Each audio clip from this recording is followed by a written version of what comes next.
Welcome, listeners, to Faith Imperfect with Jessica. This is our recap and review of Season 1, Episode 7, called Invitations. And again, today I have my sister Janice with me. Hi, Janice. Hello, how are you? Good. Are you excited about talking about this episode?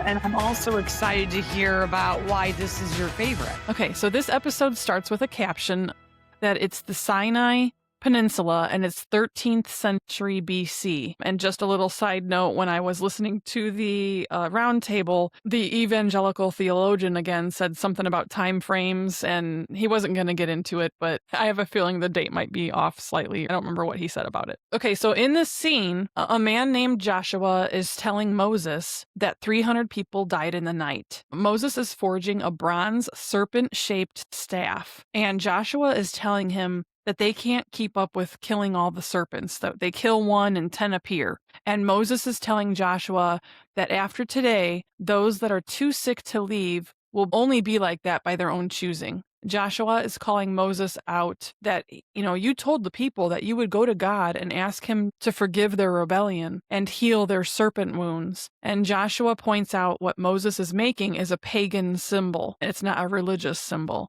And he thinks Moses got it wrong. He's like, "Are you sure you got this right?" And Moses says that he learned to do what God says without questioning. And Moses tells him, "Do you remember what happened at Meribah?" Which I didn't look up what that was. Moses puts the bronze serpent on like this cross shape, which I thought was very interesting. And Joshua says that the people will think it's a cruel joke. Joshua doesn't understand and says it doesn't make sense. And then Moses brings up, what about what happened at the Red Sea? What about the manna and the quail? What about the pillar of fire? So Moses is referring to the parting of the Red Sea when they had the mass exodus from Egypt, and then Pharaoh's army started to follow them and was going to kill them. Moses parted the Red Sea by just tapping it with the staff. God helped him do that and protected them. And then soon as they got across, he closed up the sea and it swallowed up and it killed off all the army that was following them. And then while they were in the wilderness and had no food, he was sending manna and quail as food. And then that whole time they were following a pillar of fire at night and a pillar of smoke during the day. So God was leading them with these different things and taking care of them. Moses explains that anyone who looks at the serpent and believes in the power of Adonai, which is another name for God, will be healed. And that it's an act of faith, not reason. And so I found that story is in Numbers 21, 4-9. First of all, I wanted to say, but I didn't want to interrupt. When he was making this bronze serpent staff, I thought it was interesting because he asked Joshua to hand him the pole. And Joshua turned around and grabbed what looked to me to be a cross. And I thought that was interesting that they called it a pole. Wanted to add that in there because I was expecting a pole. And then when I see what Joshua grabbed it and was holding as Moses was putting the serpent on it, I was like, oh, it's a cross. I will admit too, at the beginning of this scene, again, sometimes I feel like when they're introducing new people that we haven't seen yet in the story, I get confused, like, oh my gosh, what's going on? What did I miss? But then as their conversation went on, it just came to me that was just going to be obviously another scene to the series. But at first I was confused about what they were even talking about. Because I'm like, did I miss something? Yeah, well, and that's the thing is that they gave the caption of the time frame, but if you don't catch it, then you're like, okay, this is a time before Jesus would have been born, and it would have been early back in Old Testament days. And then you didn't really know the characters. So like even when I was watching it to do my summary, I'm like, okay, well, who are these characters? So I started just writing what was happening. Like this guy did this and this guy did that.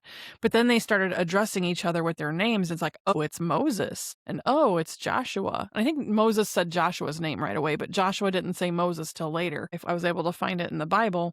And I thought the same thing was interesting about that cross in the Bible.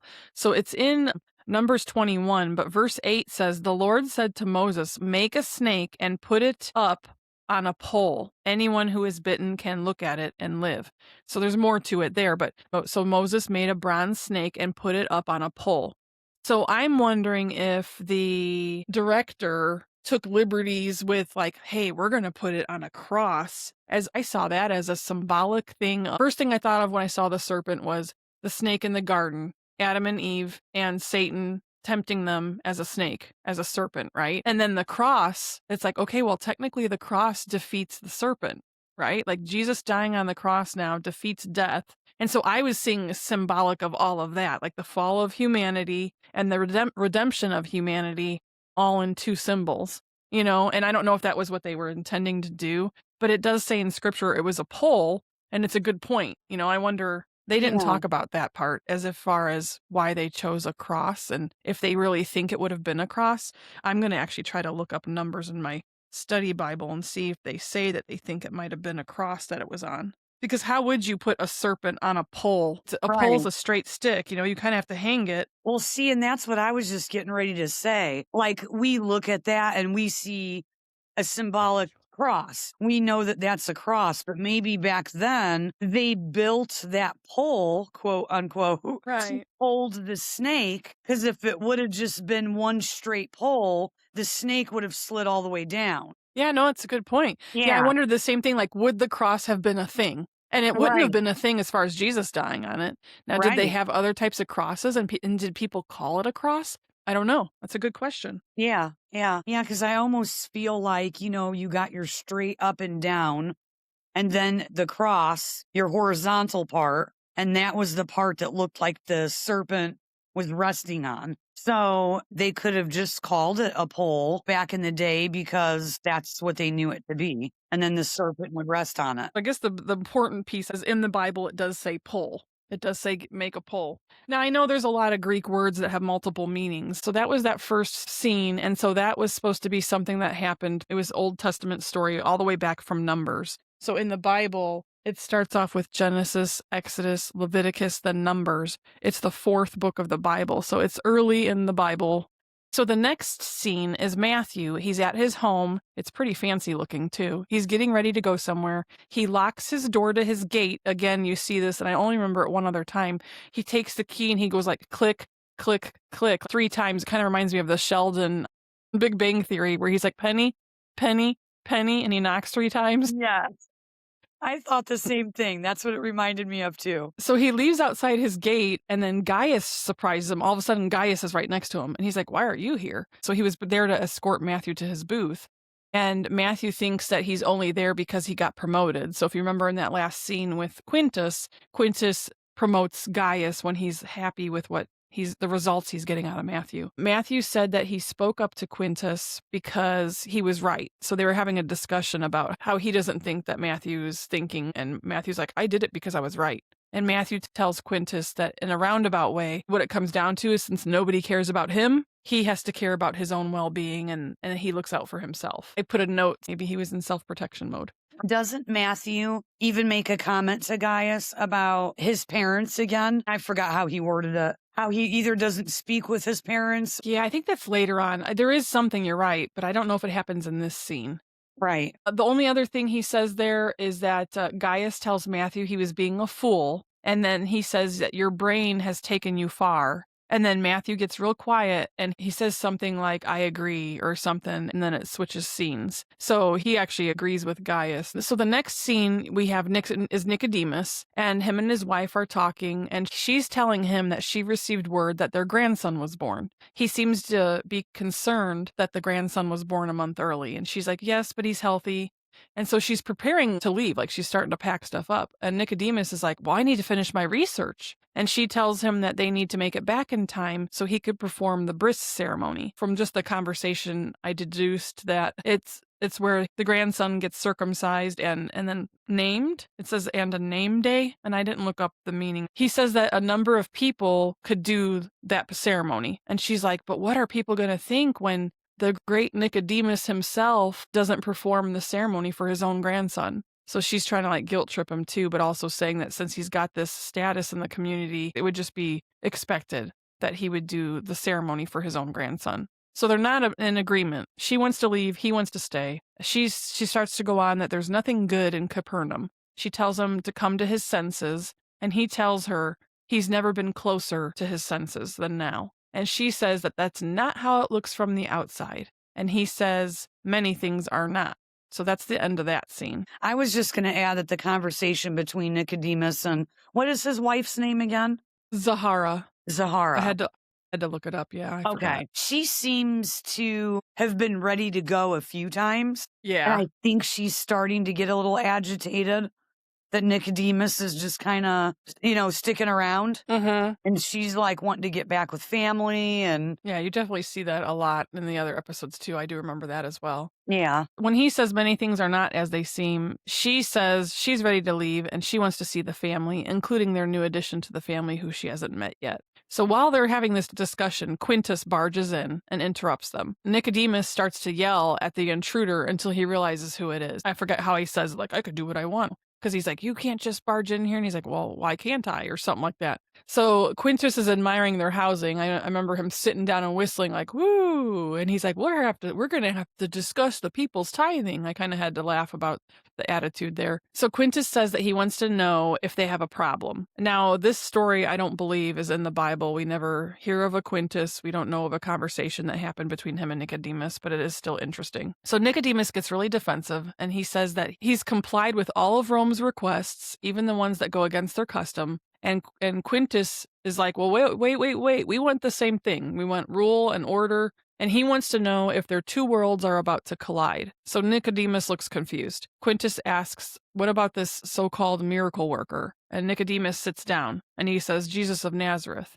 And I think Quintus made some comment like, I don't even know what a Nazareth is. Nicodemus says that what Quintus is hearing is all anecdotes and rumors. Quintus mentions that it was a stampede and that it delayed Herod's envoy from coming through.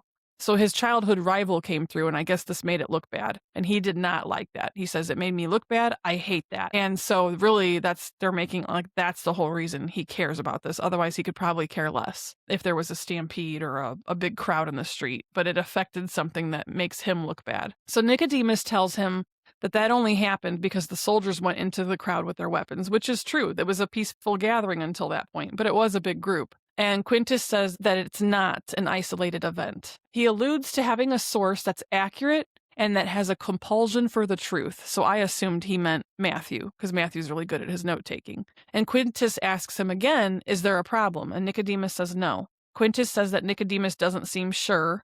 And then he says that maybe he can get better information from Shmuel, who seems very eager to see him. And Nicodemus tells him that the only way to learn the preacher's intentions is to speak with him directly. So then Quintus says, then you need to speak with him and privately. And when you do, you need to tell me when and where. So Nicodemus asks Quintus, what troubles you about this man? And Quintus says that preachers become like politicians.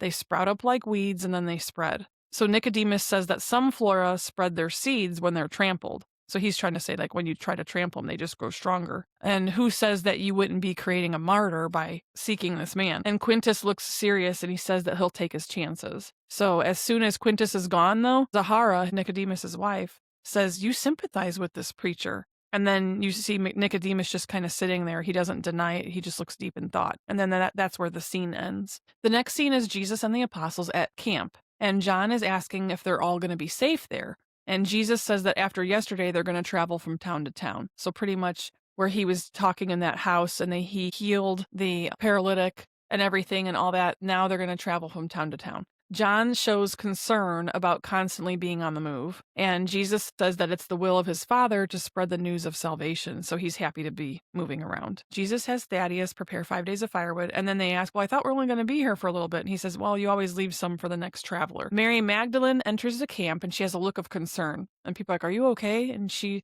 like, I need to talk to Jesus. So she goes and talks to him separately away from everybody. And she apologizes first for bringing those people closer to hear him. And he's like, well, why? And she's like, because they disrupted you. And he says that their faith would have found a way. So whether or not she would have led them there, that he thinks their faith, they would have gotten there anyway. Now, in the Bible, I don't believe Mary helps them get to that point. I think they just say that the group of friends bring their friend to Jesus. It doesn't say that Mary was part of that. So she says that the Pharisee wants to speak to him privately, and she told Jesus that this Pharisee saw her before and after she was healed, and that she didn't give Jesus' name away, but that the Pharisee was earnest, and he wasn't offended to learn that someone else healed her when he failed. And she told Jesus that he has a hunger in his eyes, not fear. So Jesus tells her there's a reason that she met the Pharisee. Mary tells Jesus that the name is Nicodemus, and Jesus seems to recognize his name. He tells Mary to let Nicodemus know that he will meet him and that little James will know the location. So then Jesus is leaving and she's like, "Where are you going?" And he's like, "To be alone, to think and pray." So then Jesus tells Mary that he has plans for a dinner party tomorrow in the Northern District and for her to spread word. He says it's the tall house just past the arch. And Mary makes a comment about the people that lives in those homes in that area. And Jesus kind of interrupts her and says, "I know, but trust me." And then that scene ends. They never really showed the dinner party. Yeah, he's just talking about having it, and it'll Okay. make sense in the next episode. Was that area considered to be what we would take today as poverty level?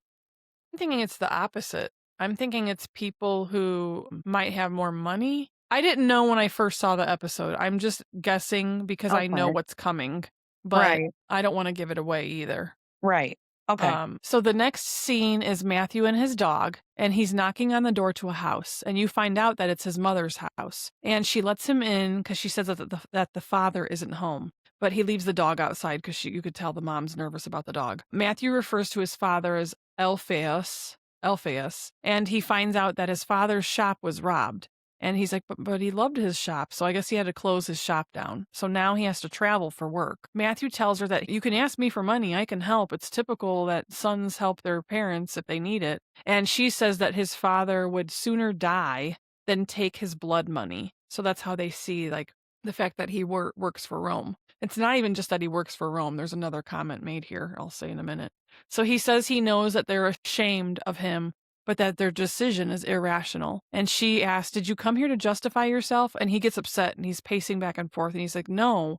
He says that he's seen things he can't explain. And she tells him that's what people had said about him when he was a boy, because he had like this great talent for math and for reading, and he was so far ahead of some of the other kids. She tells him that they never would have dreamed that he'd use his talents to bleed his people dry. So that makes me believe that they do think that he was helping not only just Rome, but maybe he was marking up the taxes too. But I guess even if he wasn't marking it up and taking his own cut, that he still was helping collect these taxes, which everybody, I think, always feels like taxes are high. So I'm sure at that time they even felt the same way too, that the taxes were high. Matthew tells her that his whole world and everything he thought he knew, what if it's wrong? He's asking that question. And his mother's getting emotional, and she says, "You should go." And so she doesn't really engage much with what he's saying or try to figure out what it is he's concerned about. And as he's getting ready to leave, she tells him, "You didn't ask about your sister." And then he's like, "Well, I came by on Shabbat and looked in and saw her. She looks well." Then when he leaves, the mom cries to herself at the table. So you do realize that one scene where he had that food on Shabbat and the dog was following him in the alley and he ended up sharing the food with the dog, he did go to that house. It was their house. And that was his sister and his mom that were sitting in there. So we had talked about how we thought maybe it's family. We're not sure who it is. And in this scene, you get confirmation that, yeah, it was his mother and his sister that he was looking in on that day. I wanted to add that you kind of feel bad for Matthew in this scene, or I did, because for one, we know that he doesn't really have a relationship with his family. His mom seems very cold towards him. And I feel like as far as them thinking that he's bleeding his people dry, it's just a job. You know what I mean? This is Matthew's job to make money to survive.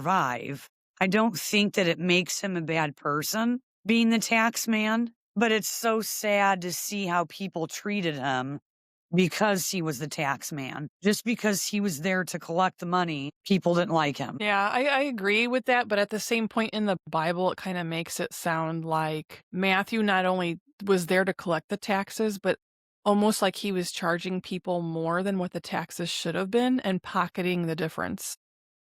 Yeah.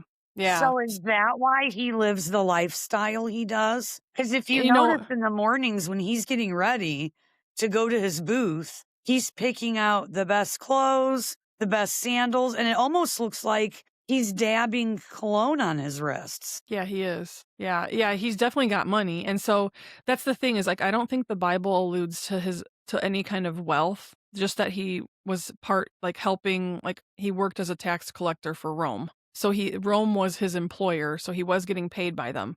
But Right. and because it does insinuate that he was taking like money for himself and pocketing, some of the money, I think that maybe the director took that information and thought, let's make him rejected by the people, but let's make him a wealthier person that is excluded from the Jews by the other Jews, but that he's rich or something. I don't know. They never really talked about that. I don't know that that's in the Bible, but I think that's what the director did with it. And I think it's an interesting take on it too, because it's very possible people that have like side jobs where they're getting money under the table, sometimes those people will have nicer houses and nicer things, but they're just this profession. How could they afford that place, And so maybe that's what they decided to do with that. So were you saying earlier then that it was known that Matthew was charging extra and pocketing it? Yeah, let me see if I can find it in the Bible here. Because I guess I never caught on to that. And I was over here thinking the whole time, every time there was a scene with Matthew trying to walk through the town and people were shoving him and the parents don't want nothing to do with him. Yeah, they don't show it. That is one thing I was going to say. They don't show it in the series, but I Right. believe in the Bible it does say That's what that I was was curious happening. about. Yeah, I want to Wow. actually find it. So then, yeah, I mean, obviously, then that would be wrong. I don't know if the people would have known that he was pocketing it, but I bet you just because he was the tax man and he comes off as wealthy, whether or not they wanted people to think that, but he does. He covers his nose and mouth when he walks through the town, like he just thinks everything is just gross and disgusting and beneath him. Well, I think it's maybe not even necessarily beneath him like that. I think the way they're portraying it in this is more like maybe he's just worried about cleanliness, almost like an OCD type thing, and just trying to stay clean, and trying to stay healthy is how I viewed it with the way they're portraying it. It's possible, like, we don't know what he would have been like before meeting Jesus, because we have to remember that Matthew, before Jesus, was the tax collector, and we're all sinners even when we know Jesus. But it's supposed to show that, before he met Jesus, after he met Jesus, like that. Okay. This is interesting. I Googled it. So it says that in the Gospel of Luke, it's often referred to that tax collectors take extra money. So not necessarily that Matthew himself did it, but it's insinuated that he did, that most tax collectors did, often referred to as their cut or extortion or a bribe. So in the Gospel of Luke, in Luke 3:12 through 13, when tax collectors came to John the Baptist to ask how they should repent, he told them, "Collect no more than you are authorized to do." This indicates that they were notorious for overcharging people to keep the excess. And then in Luke 19:8, when the wealthy chief tax collector Zacchaeus met Jesus and repented, he acknowledged his previous dishonest practices by saying, "Look, Lord, here and now I give half of my possessions to the poor, and if I have cheated anybody out of anything, I will pay back 4 times the amount." See, and I think this is interesting because you would think with as many times as Matthew has met with Quintus, which is pretty much like I look at Quintus like he's his boss. Mm-hmm. If he was caught doing that, gosh, what would the repercussions be from Quintus? Rome? Yeah, I know. Well, and that's the thing is, I guess they insinuate that because they were known for that, and that's also, I think, why they were hated. Not only one, because they're collecting the taxes, but they're collecting more than what it should be. And I'm even trying to remember when they had Matthew getting paid, when people were paying Matthew, I remember Matthew holding it in his hand, like he could tell by the weight in his hand how much money somebody gave him. I was trying to remember if one of the scenes show him pocketing some of that money, but I don't want to just assume it either. And I don't think I've seen him actually put it in his pocket either. I guess that's why I'm just shocked to learn that I didn't realize he was charging more in the taxes to pocket it. Yeah. And I guess it just shocks me because Matthew doesn't come off as the type of person that would do that. Well, they don't portray that in this. And I guess really when it comes down to it, I should rephrase then that, or at least correct myself that what I said, that I know it was insinuated that these tax collectors in general would do that. And there was a couple times in the Bible where people admitted to doing that and they were tax collectors. And so, again, it's another one of those scenarios. We shouldn't assume that because a handful did it, that everybody did, right? So maybe Matthew didn't, but I think that's part of and maybe he didn't truly do it and he wouldn't have done it. And maybe that's why they didn't portray it in this. But because he falls into that tax collector group, he's hated like that. That's just another thing that people, it feeds their hate. Yeah. That's what I was, So maybe that's a more accurate observation, that some of them were known for that, to do that. And that because he was part of that group, that not only was he helping Rome collect the taxes, but now he's part of this group that has they don't have a good reputation. So the next scene is Simon, Jesus, and Eden, and they're preparing a meal. Simon's telling Jesus that he thinks that this meeting with Nicodemus is a trap. Jesus tells him that Mary has a good judge of character and that he should trust her judgment and Jesus' judgment. And Andrew shows up with a cloak that Jesus can wear in the night. Simon tells Eden to keep her mom as quiet as possible because you hear the mom coughing in the background. And then she's like, I can't tell her not to cough. And he's like, I don't want Jesus to know that she's sick. He doesn't need that extra burden. And he doesn't want her to become Jesus's burden. So then Jesus puts the cloak on, and then they start talking about how they can't tell that it's him. This scene actually shocked me. I thought that this scene was interesting because the whole time that we've been watching the miracles that Jesus has been doing, the one thing that keeps coming into my mind is, why doesn't Simon ask Jesus to heal his mother-in-law? And I get it now. Simon doesn't want to be a burden to him because he does great things. I think Simon feels like he doesn't want to be just another burden or ask him. But all it would take would be for Jesus to sit down with Eden's mom and touch her and say a prayer or something, and she would be healed. Yeah. So it's interesting that Simon's trying to keep that like hush hush, you Yeah, know? and it's interesting too, because I think we talked about that in the last episode, how there's different people that are around him that were curious. Are they going to ask? Are they ever going to ask, heal me? Or what's going to happen with that? So yeah, Right. this is another one of those. Yeah. So Jesus tries the cloak on. And actually, though, before I go on, there isn't a part in the Bible, I don't believe. I mean, they talk about the sick mom, but you never see this conversation between him and Eden or anything insinuating that Simon's trying to hide anything like that from Jesus. I just want to clarify that piece too. But I like that they add some of these things because they make it more relatable. Right. So Jesus tries on the cloak, and Andrew says everything's arranged and that Andrew will be waiting at the door. And then Jesus tells Andrew that you're just here to guide the guest. You're not here to be my protector. And then Simon comes up and says, should I come and help? I can watch the streets for trouble. And Jesus tells him to stay there with his family, and then he leaves. So I think that's funny because, again, we see Simon trying to be the protector again. Like, I should go there. I should watch the streets for you. Be a bodyguard. Yes. And you could cut this out later, but I know you're going to laugh when I say it. Simon has got the muscle to be the protector.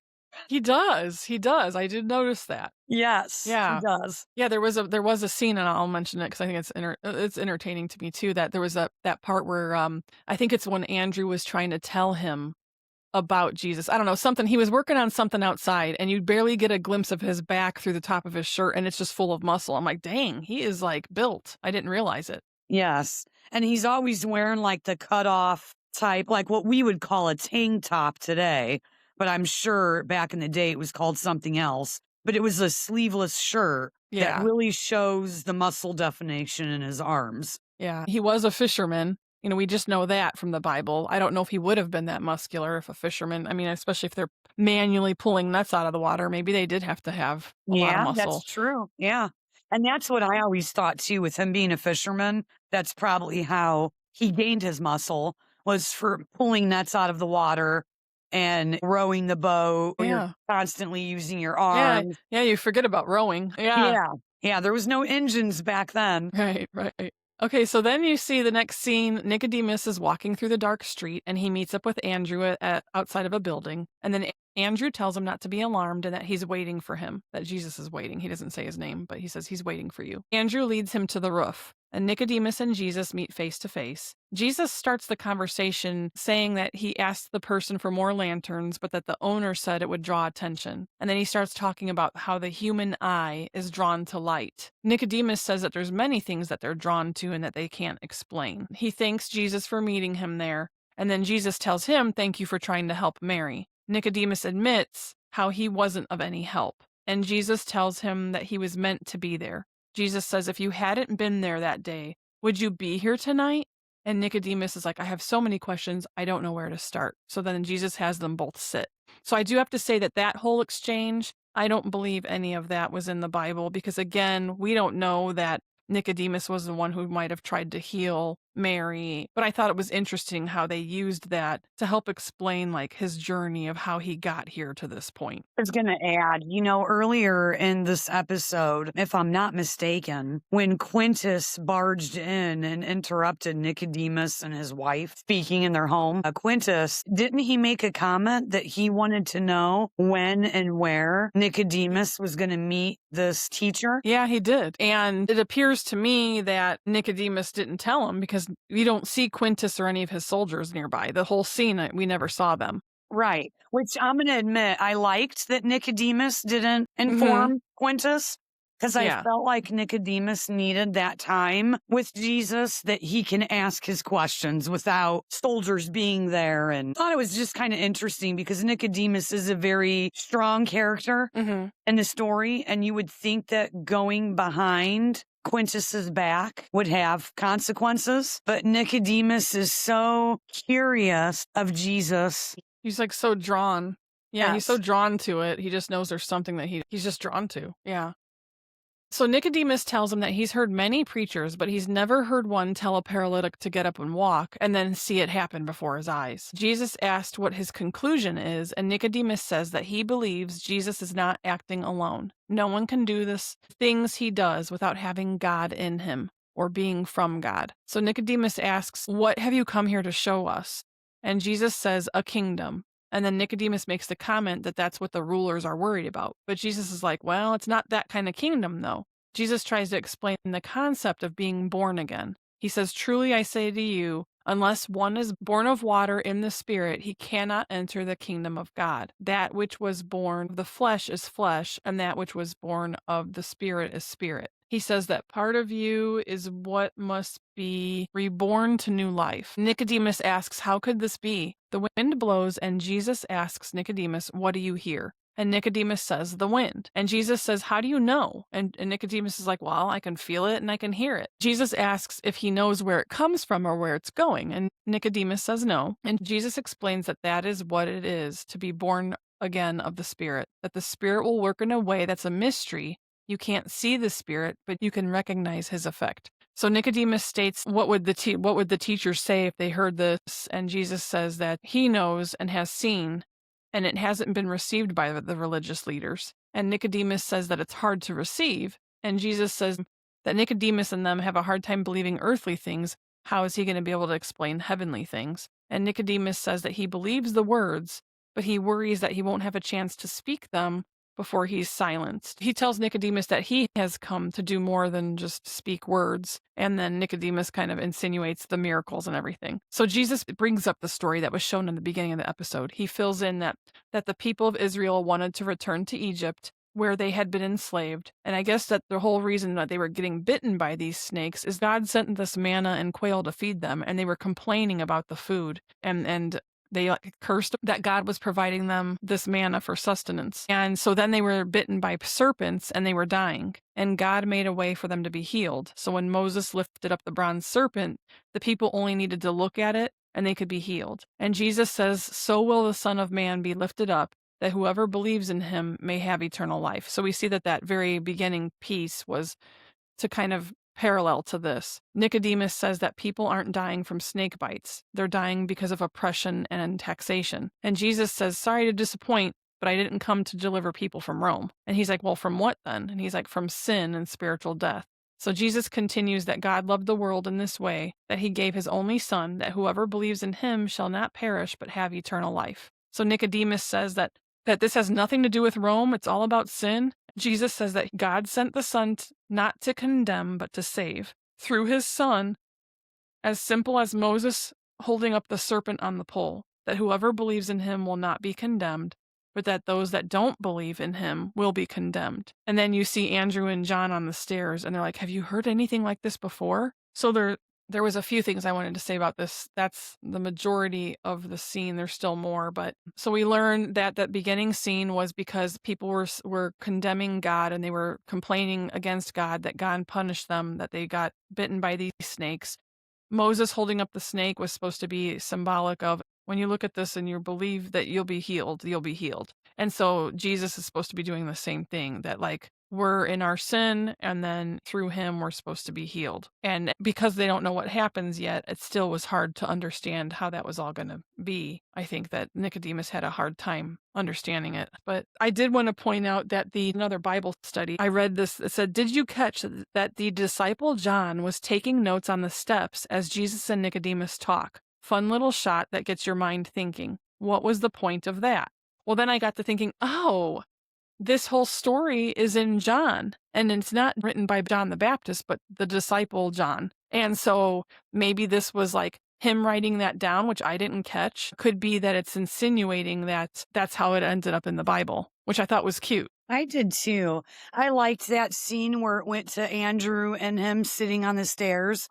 It was almost like they were little kids hiding behind the door, listening to what was going on. Yeah, it kind of reminded me of us as kids either listening in to Busha and Jaj on the other side of the wall or trying to be sneaky in the house. I did notice that John was writing something down. So I thought that was, that was interesting. So in the Bible, when it talks about this meeting with Nicodemus, it's pretty much saying that this Pharisee named Nicodemus, I'm going to paraphrase, who's a member of the Jewish ruling council, came to meet Jesus at night. They don't say it was on a rooftop, but people think that it might have been. And I think it's portrayed that way in many places. It says here, he came to Jesus at night and said, "Rabbi, we know that you are a teacher who has come from God, for no one could perform the signs you are doing if God were not with him."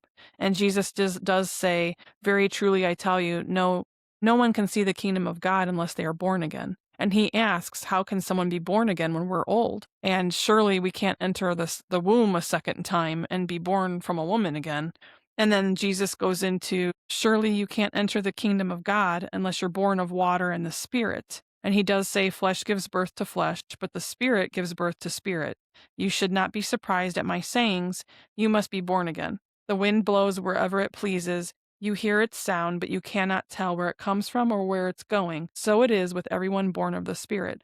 So they used those excerpts. It wasn't word for word in this scene, but a lot of the wording from Jesus from the Bible is in this scene. They just kind of did it in a little bit different way, the way they scripted it.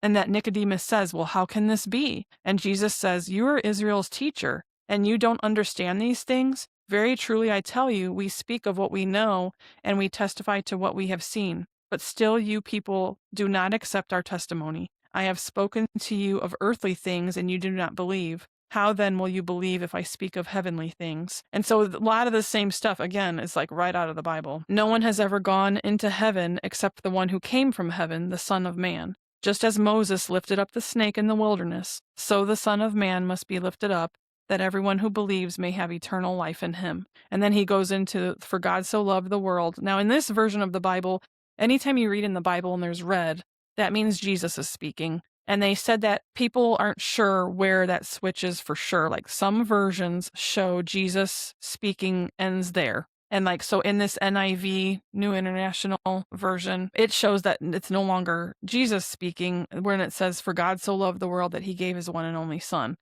But other people in other versions, I guess it shows it in red text. So there is some dispute as far as how far Jesus was talking. But it says that for God so loved the world that he gave his one and only son, that whoever believes in him shall not perish but have eternal life. For God did not send his son into the world to condemn, but to save the world through him. Whoever believes in him is not condemned. So a lot of this is all in this scene. It talks about people who don't believe in him will be condemned already because they have not believed in the name of God, the one and only Son. And this is the verdict. Light has come into the world, but people loved darkness instead of light because their deeds were evil.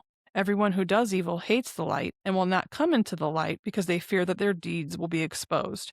But whoever lives by the truth comes into the light so that it may be seen plainly that what they've done has been done in the sight of God. So that's where that part of the story ends in the Bible. But I found it very interesting. They used a lot of pieces from it in this scene. But the stuff about Mary's not in there. There's a couple added things, like we don't know for sure. John had to be around if John wrote about it, right? You would think that he had to be there as a witness if it's in the book of John. So that was kind of cute they did that. You know, like there's things we can insinuate, and I don't think they're deal breakers. So Nicodemus says when he saw Mary that day, he told his wife and students how only God could heal her. And then he says he saw her healed. And then here Jesus is. Nicodemus starts to cry. It says, "Here you are, the healer." And Nicodemus says how he's wondered his whole life if he'd ever see this day. Jesus smiles at him and tells him, "Follow me and you will see more." Jesus tells him they're leaving Capernaum in 2 days, and Nicodemus is saying, "I can't." And then Jesus tells him that the invitation is open. And Nicodemus says, "The invitation to what? To give up who I am?" And Jesus is like, "It's true. There's a lot you'd have to give up." But he goes on to say that you would gain greater and more lasting things. And Nicodemus asked if this is another born again mystery, which I got a kick out of that. And Jesus laughs and says, "Maybe." So now all this part, like I couldn't find a place where Jesus called Nicodemus to follow him.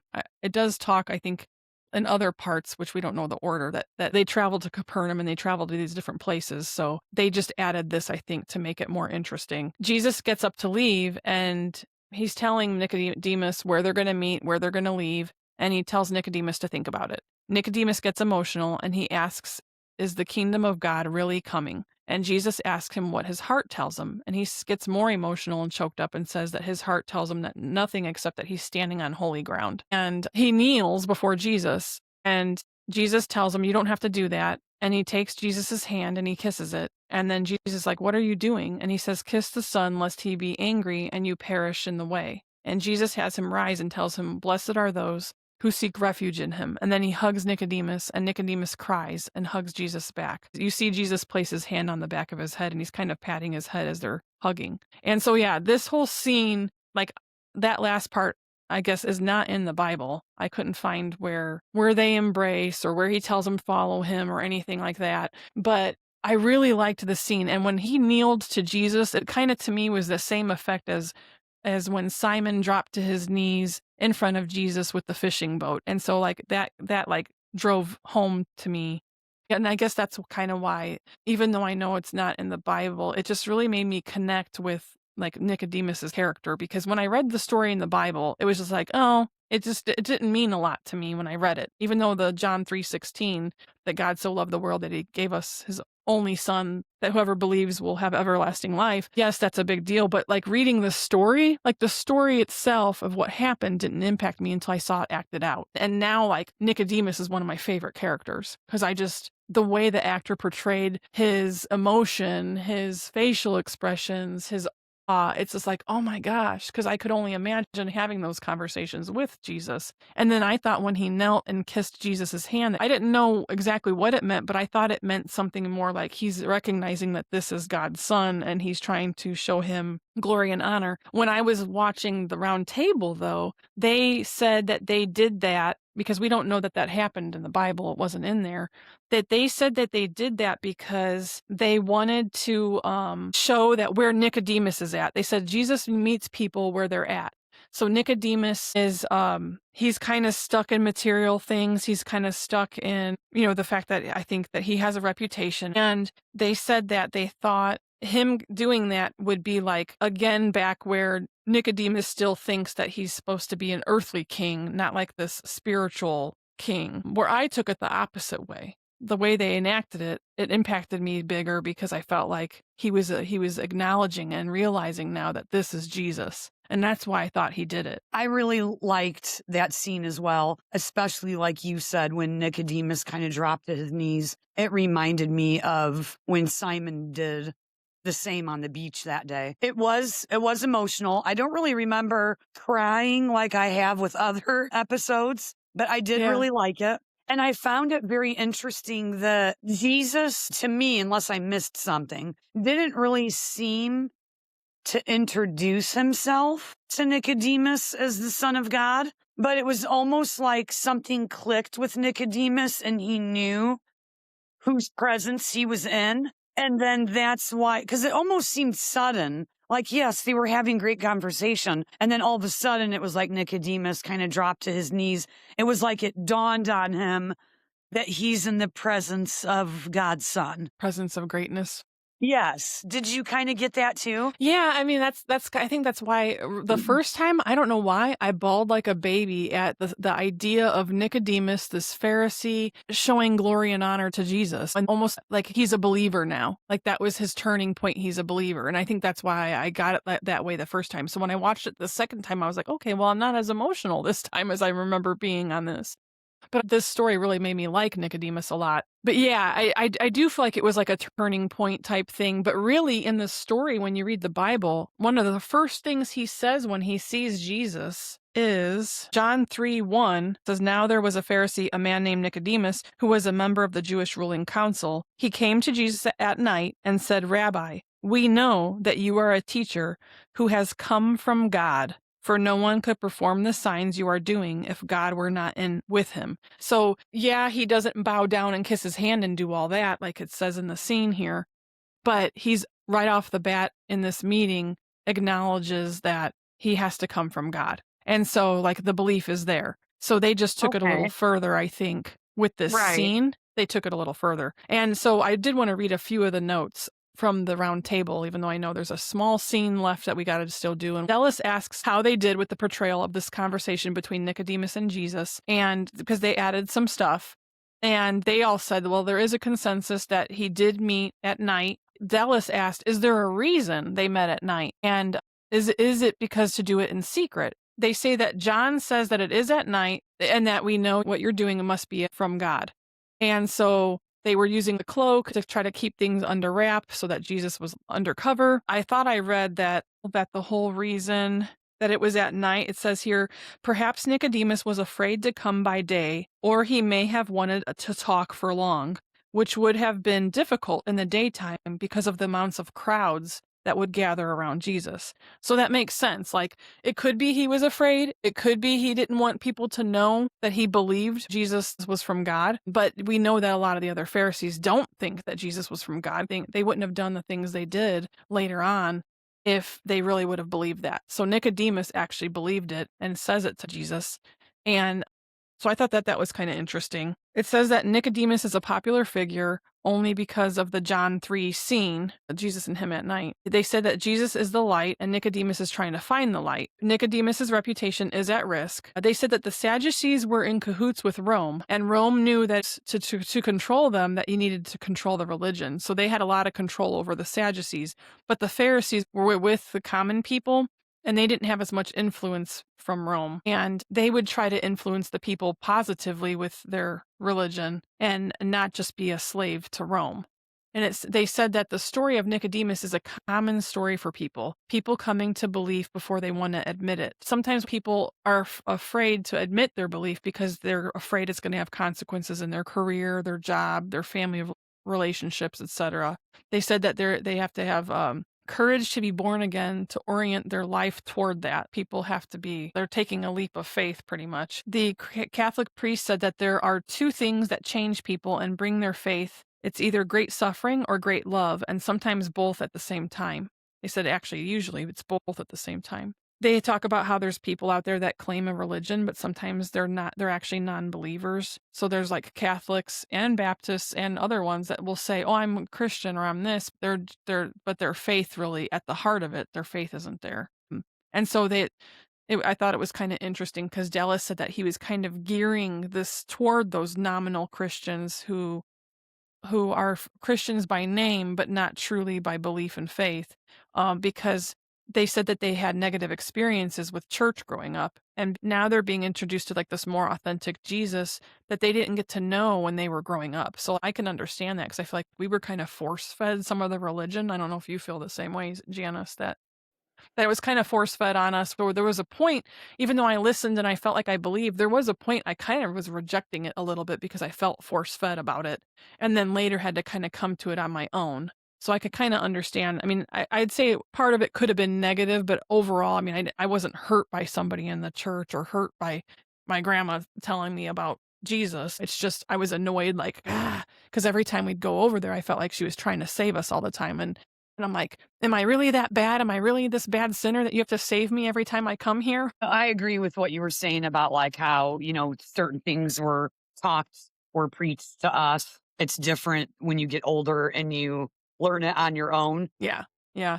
And then they did say that they think that many scholars think that Nicodemus wouldn't have been that dumb, that he would have understood what Jesus was saying as far as the born again metaphors and stuff like that. But it does kind of sound like, well, what do you mean born again? I mean, it says it in the Bible. So I don't think they were elaborating too much on that. So I don't think they changed it too much. Well, the next scene, you see Matthew at his booth, and it's in the morning, and Gaius is trying to find out what Matthew did yesterday. He says he went to see his mother, and when Gaius asks, I thought you didn't speak with her, Matthew responds that he had questions that he couldn't ask anyone else. Matthew then tells Gaius that she's ashamed of him and that he uses his talent against God. Matthew then sees Jesus and the disciples passing by his booth, and Gaius notices it too. Jesus stops and turns toward Matthew and then calls Matthew's name. Gaius puts his hand on his sword, and Jesus says, Matthew, son of Alphaeus. And Matthew says, yes. And Jesus says, follow me. And you see the other disciples confused, and Simon even tries to approach Jesus like, do you even know who he is? Do you know what he's done? And then Matthew says, you want me to join you? And Gaius is like, keep moving, street preacher. And then Jesus answers Matthew with yes. And Matthew immediately starts packing up his booth to leave. And Gaius kind of gets angry and kind of grabs him because he's leaving the booth. He's like, where do you think you're going? And Matthew's like, let me go. And Gaius lets him go. And he's like, have you lost your mind? And then he tells him that, you have money, you have Quintus's protection. And Gaius says, like, no Jew lives as good as you, and you're going to throw it all away. And Matthew said, yeah. And he hands him the key to the booth, and he gives him a ring, which I don't know where that ring, if it was like his employment ring or what. And then Simon tells Jesus, like, I don't get it. And Jesus says, well, you didn't get it when I chose you either. And Simon responds that this is different. He's a tax collector. And Jesus says, get used to different. So the apostles all look at Matthew with contempt, and Gaius says that he's going to regret it.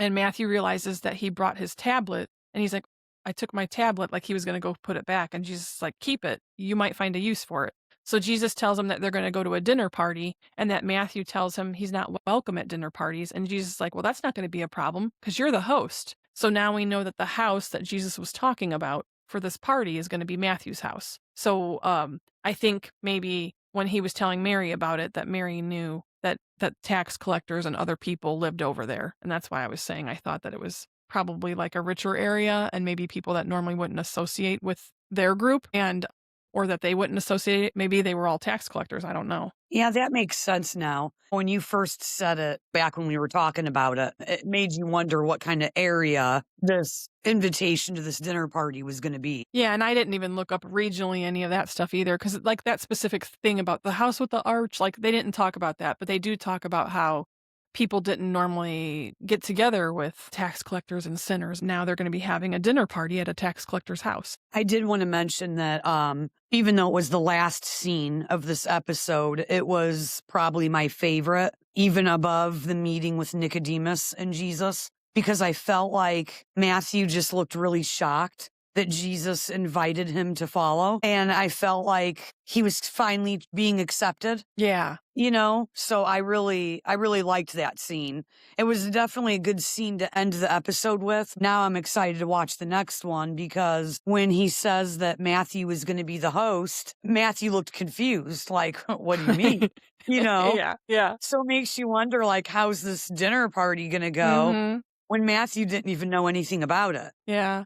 Yeah, it's funny because we talked about in that last episode, in episode 6, how after the miracle, which we don't know that this happened, but Matthew was probably there, but we don't know that he saw them in the alleyway, that he looks like a lost puppy as he's like watching them duck out and leave the area, and Jesus turns and looks at him.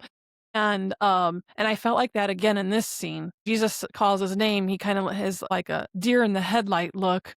His eyes I felt like he said a lot in his eyes. Like you could tell, like he looks like this lost soul. And you kind of get the impression even after he saw the miracle. And Abigail was like, are you lost? And he's like, yes, he's this lost soul. He's trying to ask his mom questions. He didn't get his answers there. People are rejecting him. All this is building. And now Jesus calls him and he's like, you want me to join you? Now in the Bible, Matthew doesn't reiterate that. He just packs up and follows. But in this, I liked that he's like, you want me to join you? It just kind of speaks to you a little bit more because you're realizing Matthew was really rejected. We don't see a lot of that detail in the Bible of getting spit at and everything else. But I think a lot of that could have been true because, like we said, like the tax collectors were really hated. It really brings, I guess, a little empathy to the situation of you really feel bad. I mean, I was really feeling bad for Matthew as well. And then to be called and now be accepted and now potentially have a place where someone wants him there. He's not used to that. Right. And I liked that too, that he did pretty much just pack up his booth and he left. Yeah. he locked it up and he handed the key to Gaius and he was done. He didn't think twice about it. It is an impactful scene, and I forgot that scene was in this episode until I watched it again. And so, I really like the scene with Nicodemus, but I also do really like when he calls Matthew. It makes me wonder because Quintus is always wanting Matthew to be an informant and find out information for him, how this is all going to play out now that Matthew is following Jesus. Yeah. He's not really going to be able to have these meetings with Quintus. I wouldn't think he'd have these meetings anymore. Yeah. Yeah. So then there's the question there. It leads into so many other scenarios. What is Quintus going to think when Matthew doesn't come to report back to him? Is he going to go out looking for him? Is he going to find out that he's with this preacher that's been causing chaos in their town? You know what I mean? Yeah, it's very interesting to know what he'll find. Yeah. What are the ramifications going to be? Right. Or will Gaius rat him out? Will Gaius go to Quintus and say, the preacher came and asked Matthew to follow him? Because I don't think they know that he's Jesus yet. Like Quintus and Gaius and them. You know what I mean? Mm-hmm. So they're just calling him the preacher. So will Gaius rat him out? Yeah, I guess we'll find out.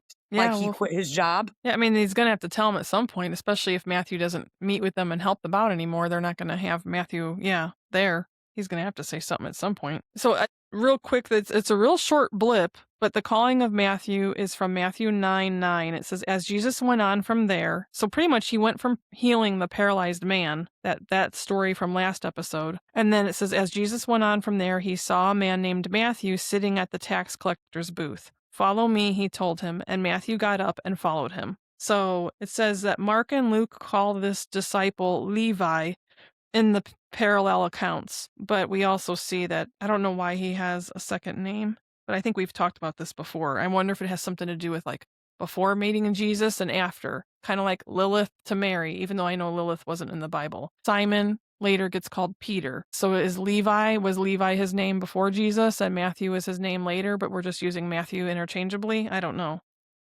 Yeah, so I just thought that was interesting. And I won't go on because the next part is the next episode, the next scene. So it was a real short little blip there. They don't say he questioned. It just sounds like he grabbed his stuff, got up, and left and followed. So that's pretty cool. Yeah, and I liked that because from what we know about Matthew since the beginning of season 1, is a creature of habit, I should say. His life is the same every day. He gets up, he goes to the tax booth, he comes home.